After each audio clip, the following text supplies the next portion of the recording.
2021년 한 해를 돌아보는 기획뉴스 순서입니다. 앞서 보도한 최찬욱 사건부터 20개월 영아학대 사례, 어린이집 원아학대 치사 사건까지 올 한 해 유독 아동학대 사건이 많았는데요. 아동학대를 조사하는 공무원을 전담 배치하는 등 아동보호의 공적 책임제가 가동됐지만 현장 인력은 턱없이 부족하고 사후 관리는 여전히 미흡한 실정입니다. 윤웅선 기자입니다. 지난 3월 어린이집 원아를 억지로 눌러 재우려다 숨지게 한 원장. 동거녀의 20개월 된 딸을 성폭행하고 숨지게 한 뒤 시신을 유기한 사건까지 올 한 해 아동의 인권이 사라진 잔혹한 학대 사건이 끊이질 않았습니다. 코로나19로 가족과 함께 보내는 시간이 많아진 탓인지 아동학대 신고는 2년 만에 30-40% 이상 늘었습니다.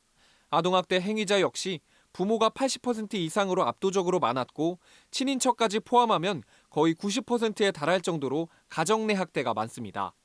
아동학대가 증가하자 급기야 정부는 지난해 10월부터 기존 아동보호 전문기관 등 민간기관이 수행하던 아동학대 관련 조사 등을 공무원이 전담토록 했습니다.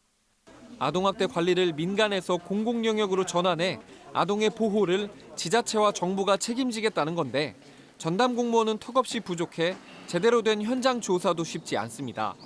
아동 학대다 판단이 되면 아이의 이제 임시 조치, 응급 조치나 이런 거 분리하는 조치까지 한다 그러면 2-3시간이 소요가 되거든요. 그러면 야간에 출동을 했다가 똑같이 9시에 출근을 해야 되는.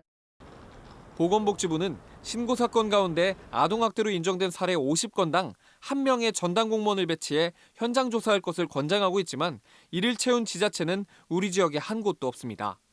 게다가 아동학대 재발 방지 등을 위한 사후 관리는 여전히 민간 영역에 두면서 반쪽짜리 공공화로 전락해 체계적인 일원화가 필요하다는 지적도 나옵니다.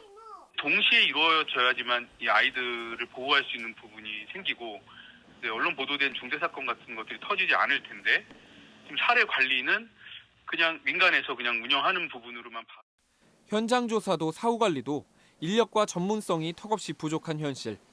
잊을만 하면 반복되고 이미 돌이킬 수 없는 희생이 생긴 뒤에야 알려지는 아동학대 예방을 위해 보다 적극적이고 체계적인 지원이 필요해 보입니다.